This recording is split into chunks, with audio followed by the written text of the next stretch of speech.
ကဘာပေါ်မှာ CIA ထပ်ပိုးပြီးလှုပ်ဝက်စမ်းကြဲပြီးအနေရရှိတဲ့စပိုင်အဖွဲ့တစ်ခုရှိတယ်ဆိုတာတင်သိပါသလားပိုကြောက်ဖို့ကောင်းတာကတရုတ်နိုင်ငံအတွင်းမှာရှိတဲ့လူတန်းပေါင်းများစွာကို AI ကင်မရာတွေဖုန်းအပ်တွေနဲ့လုံးဝမျက်ခြေမပြတ်စောင့်ကြည့်နေတာဖြစ်ပါတယ်အနောက်နိုင်ငံတွေရဲ့ထိပ်တန်းနည်းပညာကုမ္ပဏီကြီးတွေ AI စနစ်တွေနဲ့စစ်ဘက်ဆိုင်ရာ data တွေကိုစိုင်ဘာနည်းလမ်းနဲ့ရအောင်ယူလေးရှိပါတယ်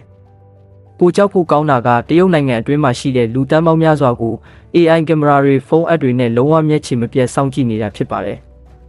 ရုရှားရဲ့ KGB တောင်သူတို့လောက်ကိုရက်မကျဲပါဘူးကမ္ဘာဘယ်နေရာမှာမဆိုတရုတ်အစိုးရကိုစန့်ကျင်တဲ့သူရှိရင် MS ကခြေရခံနိုင်တဲ့အထိနည်းပညာမြင့်မားလွန်ပါတယ်